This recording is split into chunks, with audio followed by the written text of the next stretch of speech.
আচ্ছা আজকে বিলটা দেবে কিনা? আল্লাহ আবার দিকে প্রতিনিয়ত দেবে সে দেবে। রবি বল হ্যাঁ আচ্ছা রবি বিলটা দিয়ে দাও ভাই এই ফেসবুক আমি আর কন্টেন্ট পারবো না ভাই। কেন ভাই? এই কন্টেন্ট মানে আপনারা প্রতিনিয়ত বলেন যে আজকের ভিডিও ভাইরাল হবে, এই খাওয়াটার বিল তুমি দাও, আজকের ভিডিও ভাইরাল হবে, এই খাওয়াটার বিল তুমি দাও। এই করতে করতে ভাই আমার 1 বিঘা জমি বেচা শেষ।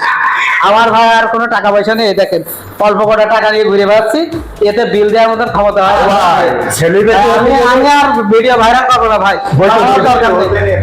না না এই প্রতিনিয়ত এভাবে ভাই আমি আজকেটা দিয়েছেন অবশ্যই আজকেটা ভাইরাল হবে ভাই। আপনি বিল দিলি ভাই, ভিডিও যত খরচ এটা করবেন হলো আপনার, যত আপনি লোকের পিছনে খরচ করবেন, ফেসবুক তো বিষয়টা দেখছে, ভিডিও আপনার এমনি ভাইরাল। একটা জিনিস বোঝো, 1 বিঘে জমি গেছে 8-10 টাকা বেচেন। ভাই এই করে করে আমার টাকা সব শেষ। আজকে ভিডিও ভাইরাল হবে, কাল হবে ভাই, ভিডিওটা ভাইরাল কবে হবে ভাই? আমার আর টাকা পয়সা নেই ভাই, আমি খাবো না ভাই, আপনারাই খান, আমি চলে যাচ্ছি। আমি চলে যাচ্ছি। বসেন বসেন, না আমি আর খাবো না। আবার বসেন, আজকের দিন বিলটা দিয়ে দেন। না ভাই এই ভিডিও আমার ভাইরাল হওয়ার দরকার নেই। বিলটা দিয়ে দাও আজকের দিন না ভাই আমিও খাবো না, আমি বিল দেবো না। বিলটা দিয়ে দেন